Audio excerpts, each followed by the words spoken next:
नमस्कार मित्रों। आज का हमारा टॉपिक है RPSC first grade school management Diksha rise. ये भी हमारा 2022 में जो संशोधित जो पाठ्यक्रम है इसमें जोड़ा गया एक नया टॉपिक है। इससे पिछला जो मैनेजमेंट का वीडियो हमने पढ़ा था उसमें हमने SIQE के बारे में कंप्लीट जानकारी प्राप्त करी थी, state initiative for quality education. और यहाँ पर हमने SIQE के 2 वीडियो बनाए थे, जिसमें पहले वीडियो में हमने ऑफिशियल वेबसाइट से लिया गया जो कंटेंट है उसके बारे में चर्चा करी थी, और जो दूसरा जो वीडियो था उसमें मैंने हस्तलिखित नोट्स से आपको कंटेंट उपलब्ध करवाया था। उसी क्रम में आज हमारा जो नया टॉपिक है दीक्षा राइज, उसके बारे में हम विस्तार से चर्चा करेंगे। यदि आप हमारे इस चैनल पर फर्स्ट टाइम आए हैं, पहली बार देख रहे हैं, तो मैं आपको बता दूं कि हमारे चैनल पर स्पेशली फर्स्ट ग्रेड की तैयारी के लिए कंटेंट उपलब्ध करवाया जाता है, जिसमें हमने सेकंड पेपर की जो साइकोलॉजी है वो कंप्लीट कर दी है, और उसके नोट्स भी हमारा जो टेलीग्राम चैनल है जिसके लिंक आपको वीडियो के डिस्क्रिप्शन में मिल जाएगी, वहाँ पर उपलब्ध करवा दी है। उसके बाद में जो मैनेजमेंट का जो पुराना सिलेबस के अनुसार पाठ्यक्रम था वो भी हमने करवा दिया था, लेकिन पाठ्यक्रम बदलने के बाद हमने जो जो टॉपिक हटे हैं उनको वहाँ से हटा दिया है, और नए टॉपिक के साथ आपको रोज़ एक वीडियो यहाँ पर उपलब्ध करवाया जा रहा है। हिस्ट्री भी लगभग हमारी जो इंडिया लेवल की है वो हमने कंप्लीट कर ली है। राजस्थान लेवल की हिस्ट्री हमारी नेक्स्ट वीक तक कंप्लीट हो जाएगी। इंग्लिश हमने लगभग कंप्लीट कर ली है। तो इस तरह से फर्स्ट ग्रेड की अच्छी तैयारी के लिए अच्छा कंटेंट यहाँ पर उपलब्ध करवाया जा रहा है। तो अभी तक चैनल को सब्सक्राइब नहीं किया है तो आप चैनल को सब्सक्राइब कर लें। तो जिस तरह से हमने state initiative for quality education के बारे में जब पढ़ा था तो हमने ऑफिशियल वेबसाइट से भी पढ़ा था, ताकि वहाँ से भी हमें जो प्रश्न यदि बनता है डायरेक्टली तो भी सही हो, और हस्तलिखित नोट से भी हमने पढ़ा था। तो ये जो टॉपिक था वो थोड़ा बड़ा था, इसलिए हमने इसके 2 पार्ट बनाने पड़े, लेकिन दीक्षा राइज हमारा टॉपिक शॉर्ट है। तो इस आज के वीडियो में हम ऑफिशियल वेबसाइट और हस्तलिखित नोट्स दोनों ही आज के वीडियो में एक साथ यहाँ पर पढ़ने वाले हैं। तो सबसे पहले आप देख सकते हैं कि ये जो मैटर है, ये जो कंटेंट आपको दिख रहा है, ये ऑफिशियल वेबसाइट से स्क्रीनशॉट लिया गया है। तो इसमें देखते हैं सबसे पहले कि दीक्षा, जिसकी फुल फॉर्म है digital infrastructure for knowledge sharing. तो सबसे पहले आपने नोट्स भी बना रखे होंगे, पहले भी इस टॉपिक को पढ़ रखा होगा, तो सबसे पहले फुल फॉर्म ही इसकी हमें याद रखनी है। फुल फॉर्म से संबंधित प्रश्नों में इसे शामिल करना है कि दीक्षा की फुल फॉर्म क्या है। तो दीक्षा की फुल फॉर्म की हम बात करते हैं तो digital infrastructure for knowledge sharing इसकी फुल फॉर्म है। अब ये है क्या, तो इसे इंग्लिश भाषा में लिखा हुआ है, इसीलिए मैंने हस्तलिखित नोट्स हैं वो भी इसी वीडियो में शामिल किए हैं, और यहाँ भी मैं आपको कंप्लीट इसकी हिंदी के साथ व्याख्या करने वाला हूँ, तो यहाँ से भी आपको अच्छी तरह समझना है। तो कोष्टक में सबसे पहले इसकी फुल फॉर्म हमने पढ़ी है, उसके बाद में है इज़ ए, यह है। तो यहाँ पर यही प्रश्न बनता है कि दीक्षा क्या है, तो आगे लिखा हुआ है कि a national platform for school education, स्कूली शिक्षा के लिए एक राष्ट्रीय मंच है। तो दीक्षा क्या है, स्कूली शिक्षा के लिए एक राष्ट्रीय मंच है। और an initiative for national council for educational research and training, जिसको हम शॉर्ट में कहते हैं NCERT। तो NCERT की फुल फॉर्म भी हमने पिछले वीडियो में पढ़ी है कि national council for educational research training. तो ये जो है ये एक इनिशिएटिव है, पहल है, और किसकी पहल है, NCERT की। तो यहाँ से दूसरी चीज़ बनती है कि ये क्या है, तो पहले हमने पढ़ा था कि ये शिक्षा, स्कूली शिक्षा का एक राष्ट्रीय मंच है, और किसके द्वारा पहल की गई है इसकी, तो NCERT की ये एक पहल है, यानी इसको NCERT के द्वारा शुरू किया गया है। आगे हम देखते हैं कि इसमें लिखा हुआ है कि under the aegis of the ministry of education, जिसको हम शॉर्ट में कहते हैं MOE, और गवर्नमेंट ऑफ इंडिया यानी भारत सरकार। तो यहाँ पर देख सकते हैं एजेस का मतलब होता है नियंत्रण में, अधीन। और ये जो दीक्षा जो पोर्टल है, दीक्षा जो एप्लीकेशन है, वो किसके नियंत्रण में है, किसके अधीन है, तो जो शिक्षा मंत्रालय है भारत सरकार का, उसके अधीन ये कार्य करता है, उसके अधीन, उसकी निगरानी में इसको संचालित किया गया है। तो फर्स्ट 3 लाइन्स में अपन को बहुत सारी चीज़ें यहाँ पर मिली है। फर्स्ट फॉर्म के बारे में हमें जानकारी मिली है, किसकी ये पहल है? तो एनसीईआरटी के द्वारा शुरू की गई एक पहल है। क्या है? स्कूली शिक्षा के एक राष्ट्रीय मंच है। और किसके नियंत्रण यानी किसके अधीन ये काम करता है? Ministry of education, government of India, Bharat सरकार का जो शिक्षा मंत्रालय है उसके नियंत्रण में इस पोर्टल को प्रारंभ किया गया है। चौथी लाइन में हम देखते हैं कि लॉन्च यानी लॉन्च के बारे में बात करें तो शुरुआत के बारे में बात करें तो launched in 2017 by the honourable vice president of India, यानी 2017 में हमारे जो वाइस प्रेसिडेंट थे, उपराष्ट्रपति थे तत्कालिक, जिनका नाम था श्री एम वेंकैया नायडू। तो वेंकैया नायडू के द्वारा 2017 में इसको लॉन्च किया गया था। तो यहाँ से भी आपको प्रश्न बन सकता है कि किसके द्वारा इसको लॉन्च किया गया था? तो तत्कालीन हमारे उपराष्ट्रपति महोदय श्री एम वेंकैया नायडू के द्वारा इसको लॉन्च किया गया था। Diksha has been adopted by the almost all the states, union territories और central autonomous bodies boards including CBSE। तो यहाँ अगली लाइन में बताया गया है कि दीक्षा हैज़ बीन एडोप्टेड, दीक्षा को स्वीकार कर लिया गया है बाय ऑलमोस्ट लगभग ऑल द स्टेट्स, सभी राज्यों के द्वारा। और वर्तमान में जो दीक्षा जो पोर्टल है, दीक्षा जो एप्लीकेशन है, उसकी जो कार्यशैली है, उस पर जो कंटेंट है, उसको देखते हुए सभी राज्यों ने इसको स्वीकार किया है। और सभी जो केंद्र शासित प्रदेश है, यूनियन टेरिटरीज हैं, उनने भी इनको स्वीकार किया है। सेंट्रल ऑटोनोमस बॉडी, जो स्वायत्त केंद्रीय स्वायत्त जो संस्थाएं हैं, उन्होंने भी इसको स्वीकार किया है। और बोर्ड्स, विभिन्न राज्यों के जो बोर्ड्स हैं, जैसे हमारा माध्यमिक शिक्षा बोर्ड अजमेर राजस्थान है, हिमाचल बोर्ड है, हरियाणा बोर्ड है, यूपी बोर्ड है, तो लगभग सभी बोर्ड्स ने इसको, जिसमें मुख्य CBSE है, उसने भी इसको स्वीकार किया है। Diksha was developed on the basis of the strategy and approach paper for the national teacher platform released by the then honourable minister for human resources development Shri Prakash Javadekar in September 2017। यहाँ ये जो सेंटेंस है इसमें बताया गया है कि दीक्षा का जो विकास है, डेवलपमेंट है, वो किस आधार पर किया गया, उसका बेस क्या था। तो सितंबर 2017 में मानव संसाधन विकास मंत्री प्रकाश जावड़ेकर ने एक प्लेटफॉर्म रिलीज़ किया था जिसका नाम था जिसका आधार था स्ट्रैटेजिक एंड रणनीति एंड अप्रोच, पहुंच, रणनीति और पहुंच, किसकी? नेशनल टीचर प्लेटफॉर्म यानी राष्ट्रीय शिक्षक मंच। तो राष्ट्रीय शिक्षक मंच की जो रणनीति और जो पहुंच का जो पेपर था, उसमें जो जो चीज़ें बताई गई थी, उसी के आधार पर इस दीक्षा का विकास किया गया था, डेवलपमेंट किया गया था।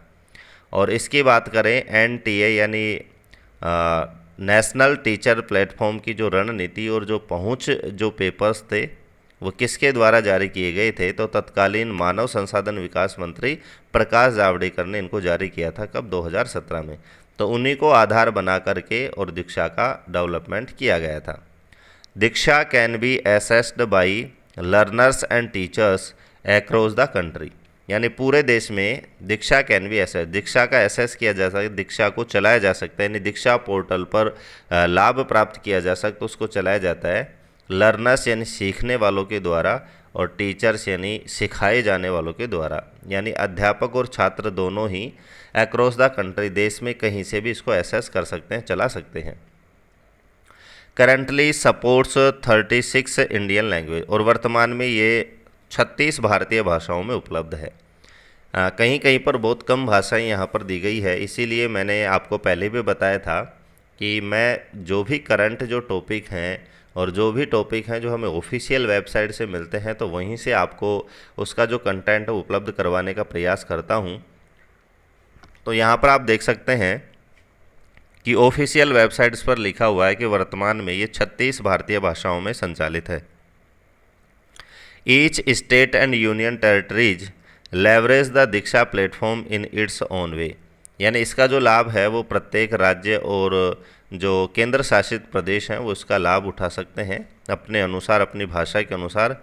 As it has the freedom and choice to use the varied capabilities and solution of the platform to design and run programmes for teachers, learners and administrations.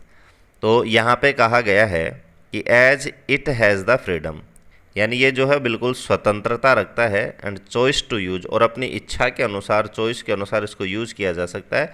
Varied capabilities, विभिन्न जो योग्यताएं हैं, एंड सॉल्यूशंस, और इसके जो समाधान हैं of the platform, इस platform के, टू डिजाइन, इसको डिजाइन करने में, एंड रन प्रोग्राम, और उसके प्रोग्रामों को संचालित करने में, फॉर टीचर्स यानी शिक्षकों के लिए, लर्नर्स यानी जो छात्र हैं उनके लिए, और एडमिनिस्ट्रेशन यानी जो प्रशासन है, जो अधिकारी हैं उनके लिए। तो चाहे छात्र हो, चाहे शिक्षक हो, चाहे प्रशासन, जो प्रशासनिक अधिकारी हों जो दीक्षा से संबंध रखते हों, सभी अपने जो समाधान है, समस्याएं हैं, उसको इसके आधार पर खोजने के लिए, इससे पढ़ने के लिए बिल्कुल स्वतंत्र हैं। Diksha policies and tools make it possible for the education ecosystem, कि दीक्षा की जो पॉलिसी है और इसके जो टूल्स हैं वो शिक्षा में इकोसिस्टम, एजुकेशन इकोसिस्टम को मजबूत बनाने के लिए ये प्रयास करती है। और इसके अंतर्गत क्या क्या चीज़ें आती है, जैसे एजुकेशनिस्ट यानी शिक्षाविद हैं, उन्होंने सहयोग किया है, एक्सपर्ट्स ने सहयोग किया है, ऑर्गेनाइजेशंस यानी विभिन्न संगठन इसके सहयोगी हैं, इंस्टीट्यूशन संस्थाएं हैं, गवर्नमेंट है यानी सरकार है, ऑटोनोमस इंस्टीट्यूशन स्वायत्त शासित संस्थाएं हैं, नॉन गवर्नमेंट यानी गैर सरकारी संस्थाएं हैं, एंड प्राइवेट ऑर्गेनाइजेशन, और निजी जो संगठन हैं, इन्होंने भी इसमें इसको मजबूत बनाने के लिए सहयोग दिया है। To participate, contribute and leverage a common platform to achieve learning goals at scale for the country.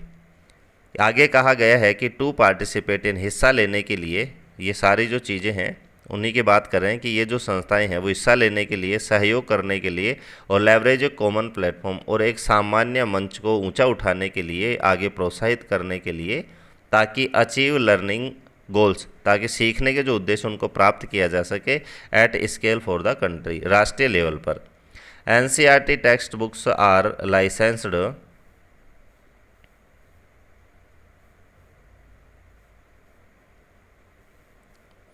आगे इसमें लिखा है कि एनसीईआरटी टेक्स्ट बुक जो है वो भी इस पर अवेलेबल है, और ये जो कोई भी नेट पर कोई सामग्री उपलब्ध होती है, कोई इमेज उपलब्ध होती है, कोई कंटेंट उपलब्ध होता है, तो उसका एक लाइसेंस होता है।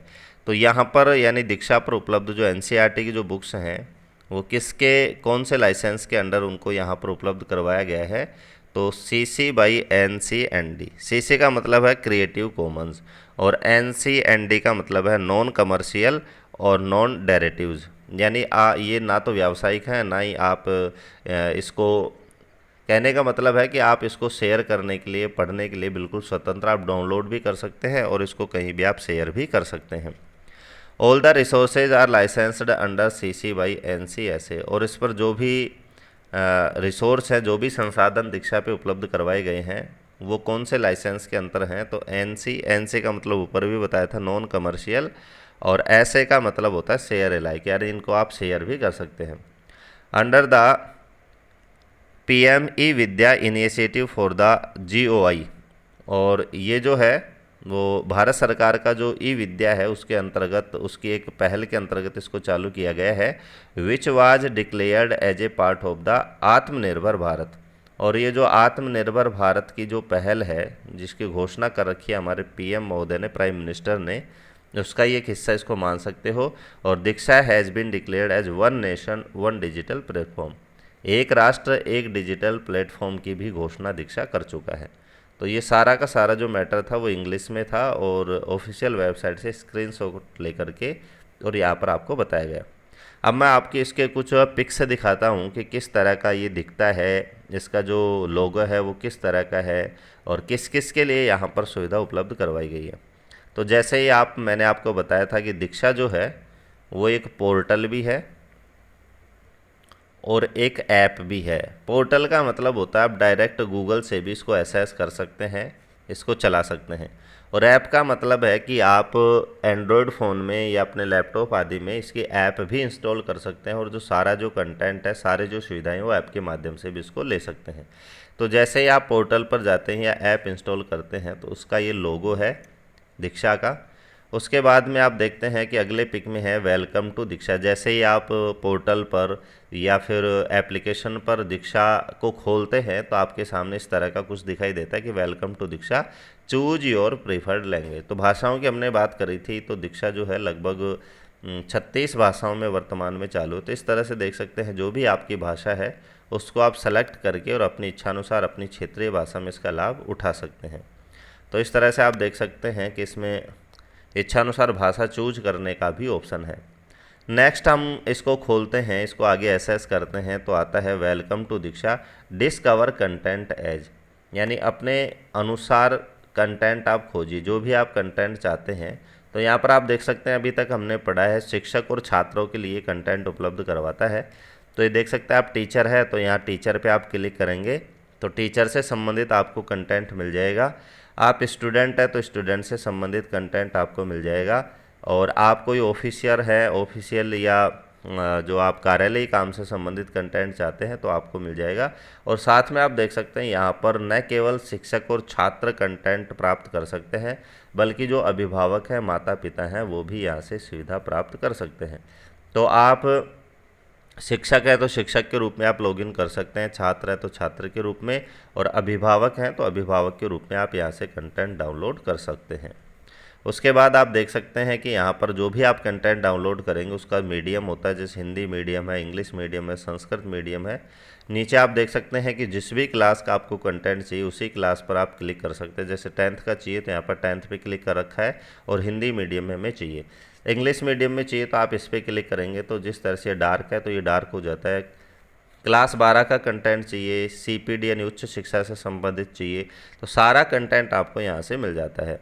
पूर्व प्राथमिक लेवल से और उच्च शिक्षा के लेवल तक का कंटेंट इस पर प्राप्त है। आप इसको अगल बगल में स्क्रॉल करेंगे तो इधर कक्षा 1, 2 सभी का आपको कंटेंट यहाँ से मिल जाएगा। और देख सकते हैं कि नीचे कंटेंट भी है, जैसे आपने ऊपर देखा होगा कि यहाँ पर मैंने 10th पे क्लिक कर रखा है तो यहाँ पर सारा जो 10th का मैटर वो आपको दिखाई देगा। जैसे इंग्लिश है 10th शिक्षा दर्शन, समकालीन भारत सेकंड, तो सारा जो मैटर है वो आपको यहाँ से हिंदी मीडियम का यहाँ से प्राप्त हो जाएगा। तो इस तरह से देख सकते हैं कि कितना महत्वपूर्ण और कितनी अच्छी तरह से इसको डिजाइन किया गया है। स्टेप टू स्टेप आप यहाँ से प्राप्त कर सकते हैं। फिर आप देख सकते हैं कि और अच्छी सुविधा आप लेना चाहते हैं, सभी फीचर्स का आप इसका लाभ लेना चाहते हैं तो आपको लॉगिन करना होगा, लॉगिन टू दीक्षा, और login to access all the features. आपको लॉगिन करने के लिए कुछ माध्यम दिए जाते हैं। जैसे पहला जो है वो लॉगिन विद दीक्षा, यानी दीक्षा की एक आईडी बनती है, उससे भी आप लॉगिन कर सकते हैं। और यदि आपके पास अकाउंट नहीं है तो आप रजिस्टर हियर यहाँ क्लिक करके और रजिस्ट्रेशन करके और आप दीक्षा आईडी बना सकते हैं, और इससे लॉगिन करके इसके जो कंटेंट है, इसके जो फीचर्स हैं, इसके द्वारा जो सुविधाएं दी जाती है उसका लाभ उठा सकते हैं। दूसरे नंबर पर आप लॉगिन विद स्टेट सिस्टम से भी कर सकते हैं। जैसे राजस्थान में अपना जो भी शिक्षक इस पर लॉगिन करना चाहते हैं तो जो अपनी शाला दर्पण आईडी है उसके माध्यम से इसमें लॉगिन कर सकते हैं। तीसरा जो ऑप्शन है लॉगिन करने का, लॉगिन इन विद गूगल, यानी अपनी ईमेल आईडी से भी अपन इसमें लॉगिन कर सकते हैं। तो लॉगिन के यहाँ पर आप देख सकते हैं कि यहाँ पर 3 सुविधाएं आपको दी जाती है। तो ये था हमारा जो पोर्टल से लिया गया और ऑफिशियल वेबसाइट से लिया गया कंटेंट। अब हम देखते हैं कि मैंने जो नोट्स बनाए हैं, जो अपन ने अभी पढ़े हैं, उन्हीं के शॉर्ट में यहाँ पर नोट्स भी आपको टेलीग्राम पे भी मिल जाएंगे और पढ़ने में भी इनको आसानी होगी। तो सबसे पहले देखते हैं, हमारा आज का टॉपिक है दीक्षा। तो दीक्षा क्या है, तो हमने इंग्लिश में पढ़ा था, उसी को मैंने यहाँ हिंदी में लिखा है। स्कूली शिक्षा के लिए एक राष्ट्रीय मंच है जो NCERT की एक पहल है, वह शिक्षा मंत्रालय भारत सरकार के संरक्षण में ये चल रहा है। तो ये इंग्लिश में जो पढ़ा था वही चीज़ें हमें यहाँ पर हिंदी में देखने को मिलती हैं। दूसरे पॉइंट में लिखा है कि दीक्षा जो पोर्टल एप्लीकेशन है उसका जो शुभारंभ है वो शिक्षक दिवस के अवसर पर 5 सितंबर 2017 को किया गया था। तो शुभारंभ की हम बात करते हैं, तो शुभारंभ कब किया गया था, तो शिक्षक दिवस के अवसर पर इसका शुभारंभ किया गया था 5 सितंबर 2017 को। तो ऊपर मैं बता ही चुका हूँ, एक पोर्टल भी है और एप्लीकेशन भी है। नेक्स्ट पॉइंट में कि जब इसका शुभारंभ किया गया था तो किसके द्वारा किया गया था, तो इसका शुभारंभ तत्कालीन उपराष्ट्रपति वेंकैया नायडू द्वारा किया गया था। तो ये सारी चीज़ें हमने इंग्लिश में पढ़ी थी, लेकिन हिंदी में नोट्स भी जिस तरह से मैं आपको अवेलेबल करवाता हूँ ताकि आपका जो समय है वो बचे और पढ़ने में आपको आसानी हो। नेक्स्ट हमारा पॉइंट है कि दीक्षा का जो विकास है वो तत्कालीन मानव संसाधन विकास मंत्री श्री प्रकाश जावड़ेकर द्वारा राष्ट्रीय शिक्षक मंच के लिए रणनीति और दृष्टिकोण पेपर के आधार पर सितंबर 2017 में किया गया था। तो इसका जो आधार है दीक्षा को विकसित करने का वो क्या था, तो यहाँ पर मैंने इंग्लिश में भी आपको बताया था और उसी को मैंने यहाँ पर हिंदी में भी उपलब्ध करवाया है कि तत्कालीन मानव संसाधन विकास मंत्री श्री प्रकाश जावड़ेकर द्वारा राष्ट्रीय शिक्षक मंच के लिए रणनीति और दृष्टिकोण पेपर इसका आधार था। दीक्षा पोर्टल की सेवाएं शिक्षक, छात्र, अभिभावक व अधिकारियों के लिए उपलब्ध हैं। तो आपको मैंने अभी पिक भी दिखाई थी कि आप छात्र हैं तो छात्र पर क्लिक करके इसकी सुविधा उठा सकते हैं, अभिभावक है तो अभिभावक वाला जो चिन्ह है उस पर क्लिक करके आप इसकी जो सुविधाएं हैं वो आप उठा सकते हैं। तो दीक्षा पोर्टल की सेवाएं किस किस के लिए उपलब्ध हैं, तो यहाँ से आपको जानकारी होनी चाहिए कि शिक्षक के लिए, छात्र के लिए, अभिभावक के लिए और अधिकारियों के लिए इसकी सुविधाएं उपलब्ध है। नेक्स्ट है कि दीक्षा पोर्टल की जो सेवाएं हैं वो 36 भाषाओं में उपलब्ध हैं ताकि सभी क्षेत्रों के लोग अपनी क्षेत्रीय भाषा में इसका लाभ उठा सकें। तो यहाँ से भाषाओं की संख्या पूछी जाए कि कितनी भाषाओं में ये संचालित है, तो भारतीय 36 भाषाओं में इसको संचालित किया जा रहा है। दीक्षा पोर्टल पर CBSE, NIOS, national institute of open schools, NCERT तथा विभिन्न राज्यों के बोर्ड से संबंधित ई कंटेंट उपलब्ध है। तो दीक्षा पोर्टल की हम बात करें तो CBSE बोर्ड का जो कंटेंट है वो भी हम प्राप्त कर सकते हैं। National institutions of open school जो हैं वो भी हम यहाँ से इसका जो कंटेंट है वो भी हम प्राप्त कर सकते हैं। NCERT की जो बुक्स हैं, जो कंटेंट है वो भी डाउनलोड कर सकते हैं और विभिन्न राज्यों के बोर्ड से संबंधित आगे आप लॉगिन करेंगे तो आपको संबंधित बोर्ड भी वो पूछता है। जैसे आप राजस्थान से संबंधित कंटेंट डाउनलोड करना चाहते हैं, हरियाणा से संबंधित कंटेंट डाउनलोड करना चाहते हैं, तो उसी बोर्ड पे आप क्लिक करके और उससे संबंधित बोर्ड का जो कंटेंट है वो भी आप डाउनलोड कर सकते हैं। तो इस तरह से आप देख सकते हैं कि पर्याप्त मात्रा में दीक्षा पर कंटेंट उपलब्ध है। नेक्स्ट पॉइंट है कि NCERT के शैक्षिक चैनल ई विद्या के ई कंटेंट को भी आप दीक्षा पोर्टल से प्राप्त कर सकते हैं। तो NCERT के द्वारा ई विद्या चलाया गया, ये भी हमने लास्ट लाइन में पढ़ा था कि ई विद्या का जो एक चैनल है जिसमें NCERT का कंटेंट उपलब्ध करवाया जाता है, उस कंटेंट को भी आप दीक्षा पोर्टल से, दीक्षा ऐप से प्राप्त कर सकते हैं। तो इस तरह से देख सकते हैं कि दीक्षा वर्तमान का एक बहुत ही एक उन्नत पोर्टल और एजुकेशन के क्षेत्र में एक एप्लीकेशन है जो जहाँ से आप लगभग सारी जो चीज़ें हैं, पठन सामग्री है, ट्रेनिंग वगैरह है, यहाँ का जो ई कंटेंट है वो प्राप्त कर सकते हैं। दीक्षा पर शिक्षक स्वयं का कंटेंट तैयार कर सकता है, यानी जो भी शिक्षक यदि इस पर कंटेंट तैयार करना चाहे तो शिक्षक कंटेंट भी तैयार कर सकता है, अपनी प्रगति का आकलन भी कर सकते हैं। तो इस तरह इस एप्लीकेशन पर एक टेस्ट टाइप एक मॉड्यूल यहाँ पर दिया गया है जो पढ़ने के बाद में, जैसे आपने कोई लेसन पढ़ा, उसको पढ़ने के बाद में आप उसकी क्या प्रगति है उसका आकलन भी कर सकते हैं प्रश्नों के माध्यम से। दीक्षा के माध्यम से शिक्षकों को ऑनलाइन व ऑफलाइन प्रशिक्षण भी दिए जा रहे हैं। तो पहले ट्रेनिंग की हम बात करें तो शिक्षकों को ट्रेनिंग ज़्यादातर ऑफलाइन दी जाती थी, आवासीय ट्रेनिंग उनके लिए रखी जाती थी, जिसमें हम खर्चे की बात करें, संसाधनों की बात करें तो बहुत ज़्यादा खर्चा वहाँ पर होता था, बहुत सारे संसाधनों की वहाँ पर व्यवस्था करनी होती थी। लेकिन दीक्षा के माध्यम से, दीक्षा पोर्टल के माध्यम से ऑनलाइन प्रशिक्षण दिए जा रहे हैं ताकि शिक्षक कहीं से भी अपनी इच्छानुसार बैठ करके और उन प्रशिक्षणों को प्राप्त कर सकता है। दीक्षा स्कूली शिक्षा के सभी चरणों को पूरा करता है। तो दीक्षा पोर्टल की हम बात करें तो यहाँ पर स्कूली शिक्षा के तीनों चरण हैं। प्राथमिक शिक्षा के भी यहाँ पर सभी चरण पूरे होते हैं, माध्यमिक शिक्षा के भी और उच्च शिक्षा के भी। तो कहने का मतलब है ये तीनों शिक्षाओं को यहाँ पर कंप्लीट करता है। हर शिक्षा की यहाँ पर सामग्री आपके लिए उपलब्ध है। स्वयं मूल्यांकन और त्वरित समाधान का यहाँ पर अवसर मिलता है, ऊपर बता भी चुके, आप स्वयं का मूल्यांकन भी कर सकते हैं और आने वाली जो समस्याएं हैं उनका समाधान भी आप तुरंत यहाँ से कर सकते हैं। अगला पॉइंट है कि शिक्षक छात्र कहीं भी कभी भी इच्छानुसार ई कंटेंट से तैयारी कर सकता है। तो ये इसके कुछ लाभ हैं जो लास्ट में मैंने लिखे हैं कि मूल्यांकन कर सकता है, त्वरित समाधान का यहाँ पर अवसर मिलता है, कहीं भी कभी भी इच्छानुसार ई कंटेंट आप डाउनलोड कर सकते हैं, स्कूली शिक्षा के सभी चरणों को पूरा करता है, टीचर्स को ऑनलाइन ऑफलाइन प्रशिक्षण भी इस पर दिए जा रहे हैं, अपनी प्रगति का आप आकलन कर सकते हैं और शिक्षक स्वयं का कंटेंट भी इस पर तैयार कर सकता है। तो ये बहुत ही छोटा टॉपिक हमारे सिलेबस में रखा गया है, दीक्षा। और इसके बाद में आप देखें हैं कि दीक्षा के साथ एक शब्द और जुड़ा हुआ है, दीक्षा राइज। तो जैसे दीक्षा की हम बात करें तो ये एक नेशनल लेवल का एक मंच था, राष्ट्रीय स्तर का एक मंच है। तो राज्य, इसी के अंतर्गत राज्यों ने भी अपनी एक पहल शुरुआत की है ऑनलाइन टीचिंग के लिए। तो दीक्षा के अंतर्गत राजस्थान की बात करें तो राजस्थान में जो प्रोग्राम चलाया जा रहा है उसी का नाम है राइज। इसकी फुल फॉर्म भी आप देख सकते हैं, ये भी मैंने ऑफिशियल वेबसाइट से लिया है। तो राइज सबसे पहले ऊपर लिखा हुआ है Rajasthan interface for school education. तो फुल फॉर्म आपको यहीं से आपको पता चल गई होगी। और ये दीक्षा से जुड़ा हुआ एक ऑनलाइन पोर्टल है जो राजस्थान से संबंध रखता है, जिसका नाम है राइज। और इसका लोगो भी आप देख सकते हैं, ये इसका लोगो है। और इसकी फुल फॉर्म भी मैंने आपको बता दिया, Rajasthan interface for school education. आगे हम देखते हैं तो आप देख सकते हैं यहाँ पर ये इसके डिजिटल प्लेटफॉर्म का एक चित्र दिया गया है। जैसे यहाँ पर पृथ्वी है, तारे आदि, चांद आदि दिखाई दे रहे हैं। तो डिजिटल माध्यम से इस पर अध्ययन करवाया जाता है। और इसका जो ध्येय वाक्य है वो भी आपने हिंदी में पढ़ा होगा, आवर टीचर्स आवर हीरोज, हमारे शिक्षक हमारे नायक, ये इसका ध्येय वाक्य है। तो राइज के ध्येय वाक्य की बात करें तो राइज, दीक्षा राइज का जो ध्येय वाक्य है वो है हमारे अध्यापक हमारे नायक। अब जैसे हमने दीक्षा के बारे में इंग्लिश में वहाँ से जानकारी प्राप्त करी थी, तो यहाँ से राइज में यदि प्रश्न बनता है तो आपको ये 3 या 4 लाइन से ही प्रश्न बनता है, इसके अलावा कोई भी पॉइंट नहीं है।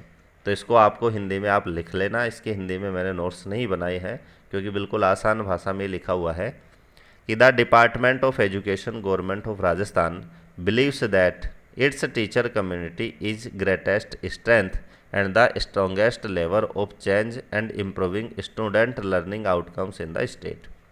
कि the department of education government of Rajasthan, यानी राजस्थान सरकार का जो शिक्षा विभाग है, बिलीव्स वो विश्वास करता है, दैट इट्स टीचर्स कम्युनिटी, इसका जो शिक्षक समुदाय है, यानी राजस्थान सरकार से संबंध रखने वाला जो शिक्षक समुदाय है उस पर राजस्थान सरकार, जो शिक्षा विभाग, ये विश्वास करता है कि इट्स ग्रेटेस्ट स्ट्रेंथ, कि ये राज्य की सबसे बड़ी ताकत है, स्ट्रेंथ है, एंड द स्ट्रोंगेस्ट लेवर, और मजबूत किसी चीज़ को उठाने वाला है, प्रभाव उत्पन्न करने वाली कम्युनिटी है, ऑफ चेंज फॉर इम्प्रूविंग, यानी परिवर्तन करने के लिए, और इम्प्रूव यानी उन्नति करने के लिए, स्टूडेंट लर्निंग आउटकम्स, और छात्रों की सीखे हुए जो परिणाम हैं इनके लिए, इन द स्टेट यानी राज्य में। तो कुल मिलाकर के पहली लाइन में कहा है कि छात्रों के सीखने के लिए, छात्रों के परिणामों को राज्य में प्रदर्शित करने के लिए, उनके स्तर में उन्नति लाने के लिए सबसे बड़ी जो कम्युनिटी है, सबसे ताकतवर जो कम्युनिटी है और सबसे जो मजबूत कम्युनिटी है, जो शिक्षक समुदाय को मानती है। कौन? शिक्षा विभाग, राजस्थान सरकार।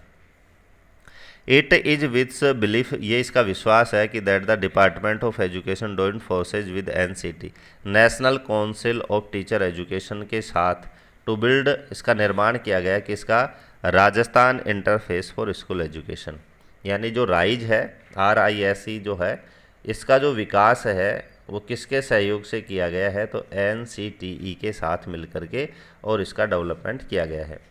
The main objective of the rise, यानी प्रमुख जो उद्देश्य है, तो जैसे हमने दीक्षा के उद्देश्य पढ़े थे, तो RISE का जो मेन ऑब्जेक्टिव, जो प्रमुख उद्देश्य वो है, Diksha portal is to provide a high quality platform, एक उच्च क्वालिटी का मंच प्रदान करना है, दैट जो मंच एम्पावर्स, मजबूत कर सके टीचर्स यानी शिक्षकों को, इनेबल्स दैम, उनको योग्य बना सके, टू कोलैबोरेट, सहयोग करने के लिए, अक्रॉस द स्टेट, पूरे स्टेट में एक साथ, तो एक साथ पूरे स्टेट में उनको एक सहयोगी के रूप में तैयार करने के लिए, उनको योग्य बनाने के लिए और उनको एम्पावर करने के लिए इस पोर्टल का मुख्य उद्देश्य है। And riches their personal and professional development, और उसका जो व्यक्तिगत और जो प्रोफेशनल, जो व्यावसायिक जो विकास है, उसको एंड समृद्ध बनाने के लिए भी दीक्षा पोर्टल की शुरुआत की गई है। तो ये छोटा सा आपको याद रखना है, प्रमुख बातें हैं। उसके बाद में आप देख सकते हैं ministry of human resources development MHRD और government of India and government of Rajasthan initiative rise, तीनों की ये पहल है, तीनों के सहयोग से संचालित कार्यक्रम है rise Diksha. Help student of ninth and tenth, जो नाइन्थ और टेंथ के छात्रों की मदद करती है इन बेटर प्रिपरेशन, अच्छी तैयारी के लिए, और board examination for academic session 2018 and 19। तो विशेष रूप से 2018-19 का जो सत्र था उसके लिए 9वीं-10वीं के छात्रों की अच्छी तैयारी के लिए यहाँ पर कंटेंट उपलब्ध करवाया गया था।